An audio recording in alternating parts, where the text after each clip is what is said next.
Assalamualaikum warahmatullahi wabarakatuh. Om Swastiastu, salam kebajikan, nama budaya untuk kita semua. Di sini kami dari kelompok 7 akan mempresentasikan mengenai tugas kami, yaitu penelitian dalam akuntansi. Dengan beranggotakan kelompok, yaitu yang pertama ada Aulia Alin Nugrani dengan NIM Air 211, yang kedua Ibnu Nugroho dengan NIM Air 213, yang ketiga M. Zamrud Alunaja dengan NIM Air 217, dan yang terakhir Akila Putra Mida dengan NIM Air 268.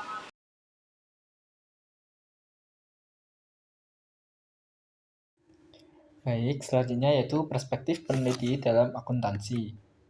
Nah, untuk bahasan pertama yaitu perolehan ilmu akuntansi. Ilmu akuntansi itu diperoleh melalui pengalaman nyata yang kita alami dari berbagai kejadian. Kita belajar untuk mengambil dan berpikir kritis, lalu membuat hipotesis tentang pola-pola yang muncul. Hipotesis ini diuji dalam berbagai situasi untuk melihat apakah konsep tersebut benar atau perlu diperbaiki. Dengan begitu, kita bisa menyusun teori-teori yang lebih akurat. Nah, dalam proses perolehan ilmu itu terdapat 3 jenis pengetahuan yang bisa diperoleh. Yang pertama yaitu pengetahuan bahwa atau knowledge that. Nah, itu pengetahuan faktual seperti mengetahui aturan akuntansi.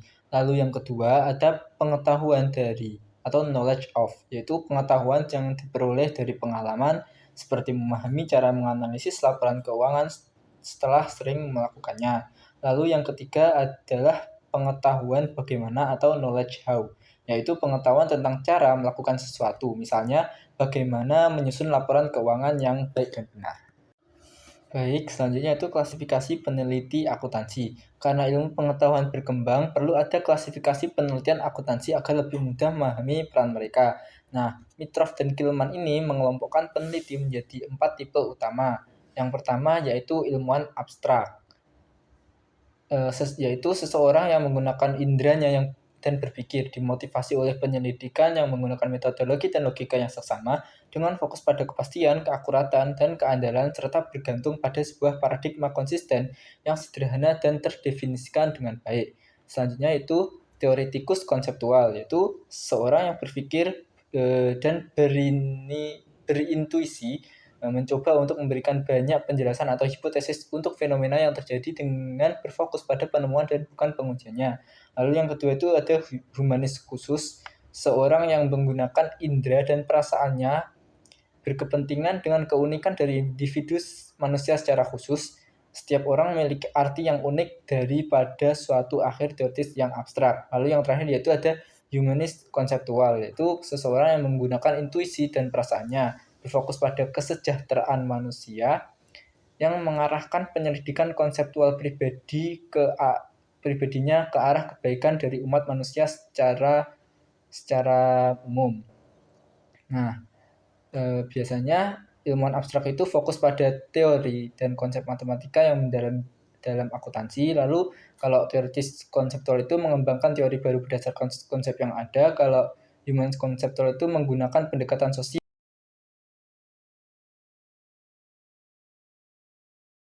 Ideologi dalam metodologi akuntansi.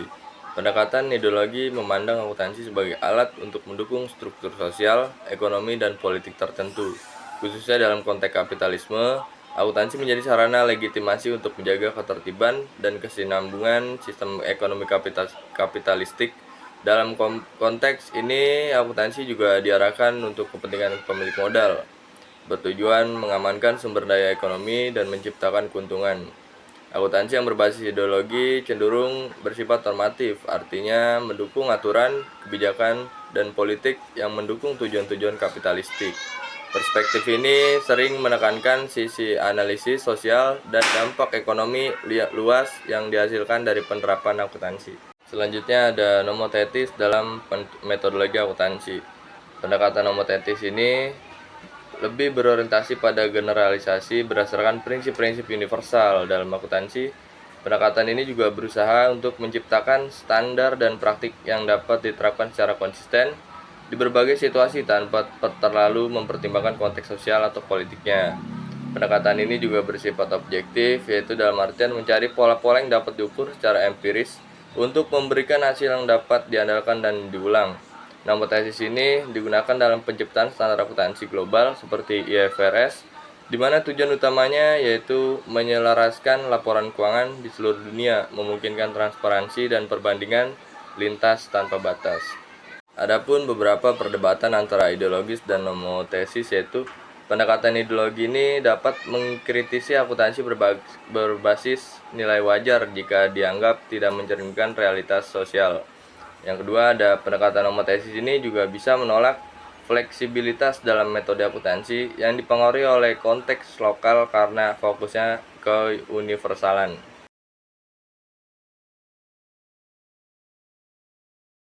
Selanjutnya ada perspektif ilmu akuntansi, yaitu yang pertama ada formisme dalam akuntansi.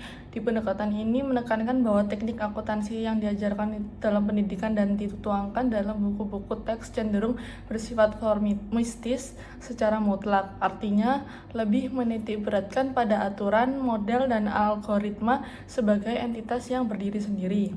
Dalam hal ini, setiap elemen akuntansi itu dipandang sebagai objek dengan ciri khas tertentu yang dapat dibandingkan berdasarkan kesamaan dan perbedaannya, tetapi tanpa menelaah keterkaitan mendalam antara elemen-elemen tersebut di dalam suatu sistem yang lebih luas.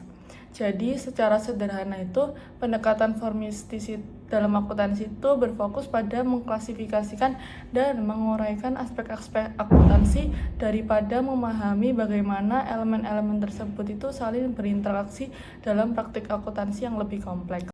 Selanjutnya ada mekanisme dalam akuntansi. Di pendekatan ini itu tidak hanya mencari kesamaan dan perbedaan antara objek studi, tetapi juga berfokus pada hubungan kuantitatif yang memungkinkan analisis, penguraian, dan peramalan. Di pendekatan ini juga menekankan pencarian pola keteraturan empiris dalam fenomena akuntansi melalui berbagai metode seperti korelasi statistik untuk menemukan hubungan antar variabel. Tujuan mekanisme dalam akuntansi ini itu untuk menciptakan pemahaman yang lebih mendalam dan menyajikan informasi yang lebih sistematis. Dengan demikian, pendekatan ini tuh berusaha menggambarkan hubungan logis antar elemen dalam penelitian akuntansi secara ringkas dan terstruktur, sehingga memungkinkan analisis itu lebih akurat dan prediktif. Nah, di mekanisme dalam akuntansi ini ada masalah lain yang dihadapi, yaitu adanya asumsi tidak langsung bahwa yang pertama ukuran tidak memiliki perbedaan atau invarian, dan yang kedua itu hubungan di antara ukuran tidak memiliki perbedaan. Selanjutnya ada kontekstualisme dalam akuntansi. Pendekatan ini tuh menekankan interpretasi fakta-fakta independen dalam suatu konteks tertentu untuk membentuk suatu pola atau gestalt. Di pendekatan ini mengakui bahwa fakta-fakta dalam satu pola itu bisa berubah dan menerima elemen baru, serta dibedakan berdasarkan sifat dan karakteristiknya. Dalam penelitian akuntansi, kontekstualisme itu bergantung pada analisis fakta-fakta yang hanya dapat diverifikasi secara langsung dan relevan dengan situasi tertentu.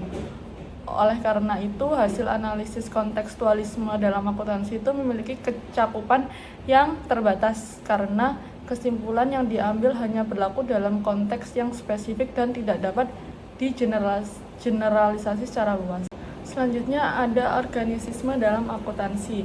Pendekatan ini tuh berfokus pada gestalt spesifik sebagai objek studi, di mana fakta-fakta itu disusun secara terintegrasi yang bisa diuraikan serta diprediksi.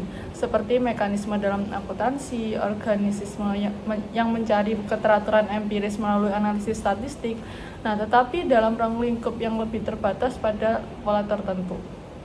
Di pendekatan ini tuh bergantung pada data asli dan mempertimbangkan keunikan setiap konteks akuntansi. Tujuannya itu untuk menyusun informasi akuntansi menjadi suatu holon, yaitu kesatuan yang lebih lengkap dan harmonis, sehingga bisa membentuk struktur dasar yang lebih komprehensif. Selain itu, organisisme dalam akuntansi itu juga menekankan identifikasi urutan langkah-langkah analisis yang akhirnya itu mencapai telos, yaitu struktur akuntansi yang utuh dan mendetail.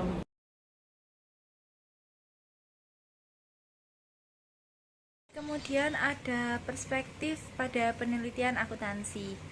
Bagi orang awam, penelitian akuntansi tampak seperti mengalami kesulitan dalam mencari topik, metodologi, dan jenis wacananya.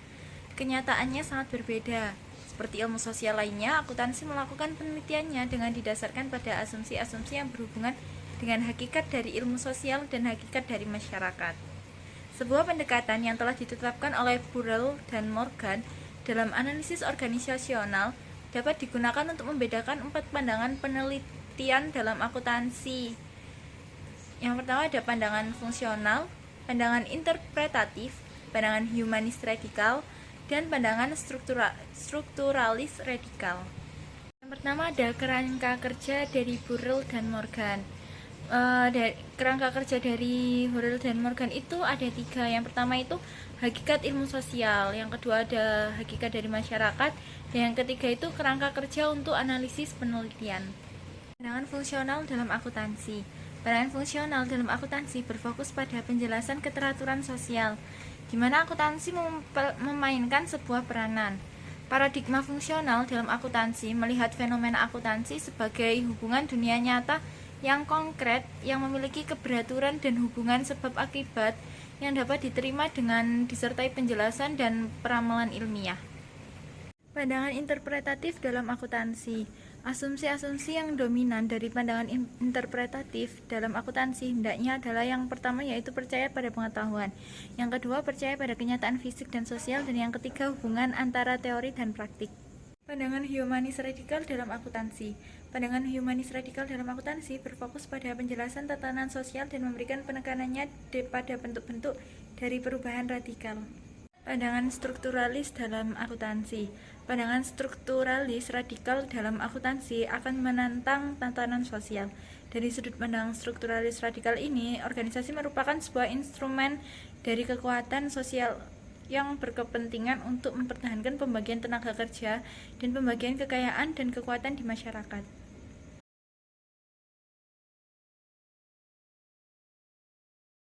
Selanjutnya ada materi fondasi intelektual dalam akuntansi. Nah, yang pertama ada akuntansi berbasis ekonomi marginal, yaitu ekonomi marginal dan akuntansi konvensional itu didasarkan pada nilai dan laba ekonomi yang berhubungan dan dikaitkan dengan nilai dari kemungkinan konsumsi di masa yang akan mendatang yang diperoleh dari taksiran nilai sekarang dari aliran arus kas. Yang kedua yaitu akuntansi ekonomi politis. Akuntansi ekonomi politis itu menggunakan pendekatan normatif, deskriptif, dan kritis terhadap penelitian akuntansi.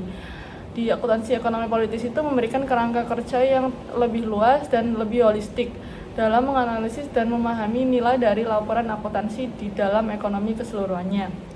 Pendekatan AEP ini atau akuntansi ekonomi politis itu mencoba untuk menjelaskan dan menerjemahkan peran dari laporan akuntansi dalam pendistribusian laba, kekayaan, dan kekuatan dalam masyarakat.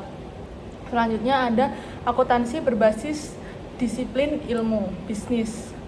Nah, untuk meningkatkan posisi dan penghormatan terhadap akuntansi, berbagai usulan itu telah dibuat untuk akuntansi maupun berbagai disiplin ilmu bisnis.